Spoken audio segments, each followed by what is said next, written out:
Get your horror figures at Big Bad Toy Store at the link in the description. Horror, kaiju, Dragon Ball, and more. Steven's Toy Reviews. Hello collectors, it's Steven here and happy Figure Friday to you, or since we're talking about Jason Voorhees, Figure Friday the 13th. And today we're going to be taking a look at, well, for the time being anyway, NECA's last release for Friday the 13th. It's going to be Jason from the New Blood. And quite frankly, it's probably going to be their best Jason yet.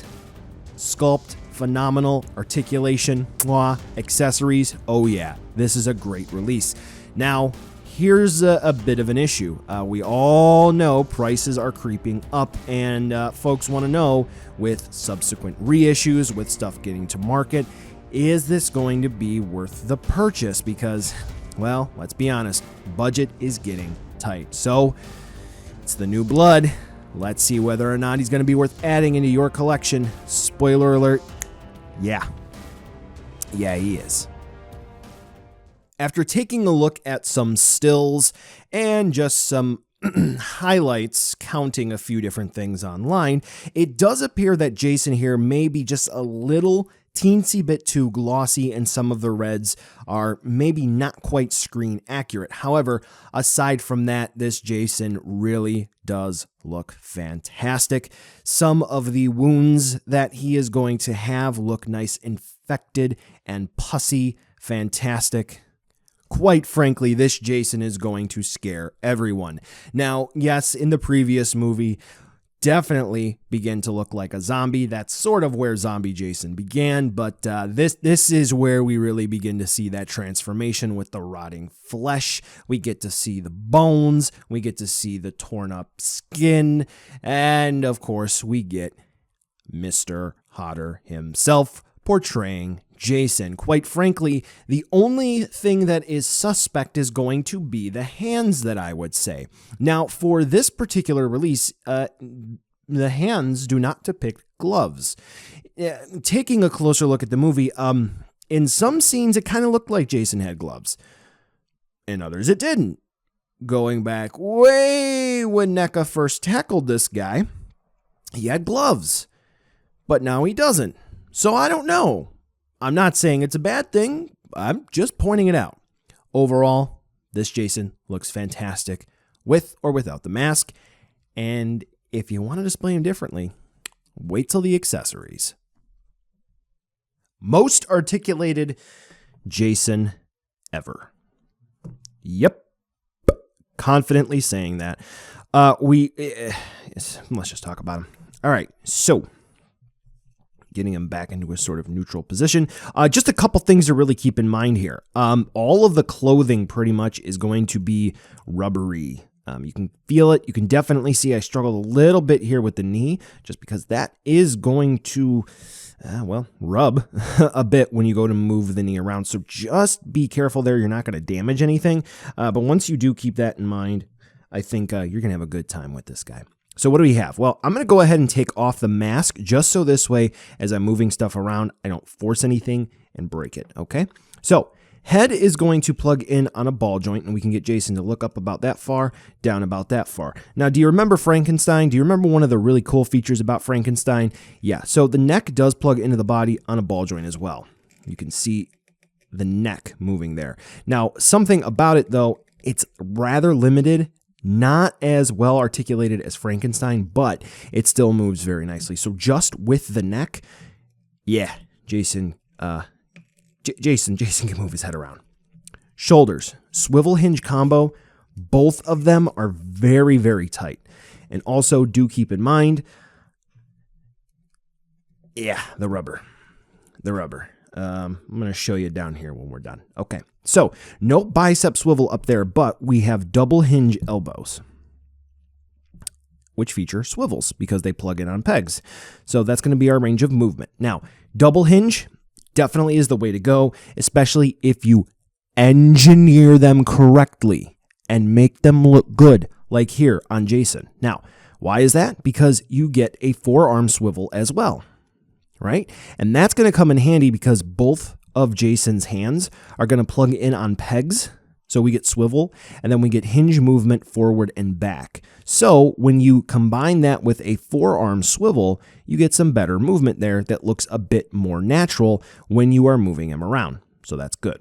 All right, so we talked about that. Very, very good. Let's get that back into a sort of a neutral position.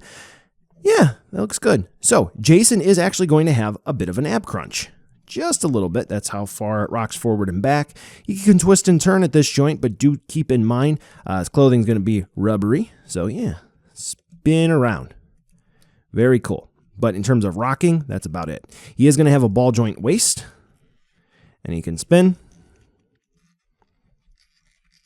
Very cool. So that far forward, that far back, and side to side. Cool.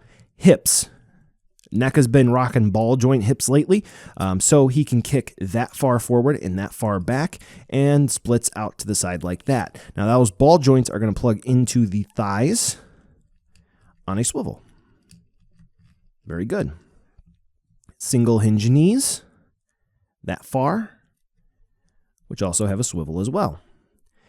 This is where you need to be careful for both knees. When you go to put them back into a straight position, that you're not going to be rubbing them that much because you don't want to damage anything.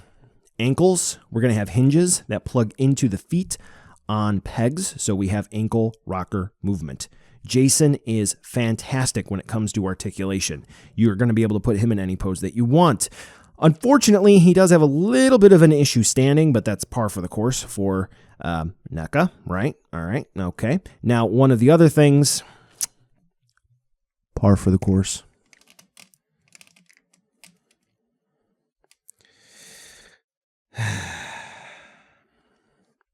Flakage. But still, he moves rather well. Can I get him to? No, okay. Well, that's my point there. Most every time I talk about a humanoid figure, I always make mention that it has to come with splayed hands and fists in order for me, or pretty much everyone I would say who likes to pose their figures, to be satisfied. Jason is going to come with an alternate head part. Since it's zombie Jason, let's be real here, to depict him roaring, along with a split mask. We'll talk about that a bit more specific in just a minute. He's going to come with sort of cupped hands, so this way he can hold weapons, which also work as fists. Thank you, NECA. Thank you. And a whole bunch of weapons. Yeah. All right. So that alternate head part, which quite frankly is my favorite if I'm going to display this Jason, that's the one that I want to use. Now, he's also going to come with the split mask. If you remember closer towards the end of the movie, spoilers, the mask kind of tightens up and it goes pop. Now, for this head, there is going to be a hole in the back of it, and that is where you're going to attach this mask in. When you open up the box, you're going to notice that the mask doesn't have a bendy wire in it or anything like that, so you're probably looking at the back of the box, and you're probably going to say to yourself, how exactly does this hold up for display? Well, the best part is that the mask kind of, sort of, not really, just kind of rests on the head sculpt, and it just sits there, and it looks just fine. Don't know how they did it, but they did it.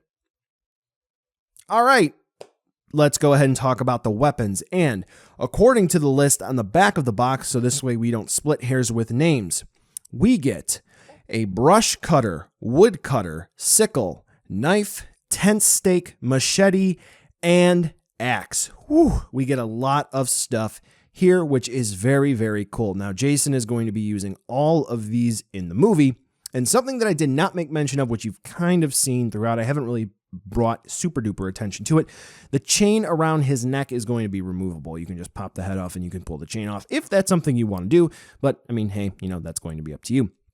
Now, for all of the paint here, the red paint, most specifically on the brush and the wood cutters, I would have to say that the red paint is very bright, and I do think it kind of clashes with the zombie nature of Jason. However, for the brush cutter, the motor look to it, that back part, yeah, very, very good. And the cool part is that the blade on it, the actual saw there, it is going to spin. So if you're looking for a little bit of an extra feature, I don't know, maybe you can rig this up somehow so this way you can pose Jason up on your shelf and have that actually spinning with the flick of a switch.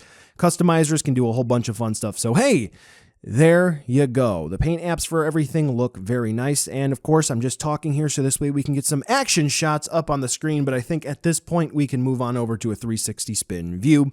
And Jason pretty much comes with everything you're going to need. And I'm not really kidding here, except for the air horn that he shoves into the chick's eye. We definitely needed that, including a sound effect. If they would have done that, I would have said for the first time ever, this was a perfect figure despite its flaws, but they didn't do that, so I'm not going to.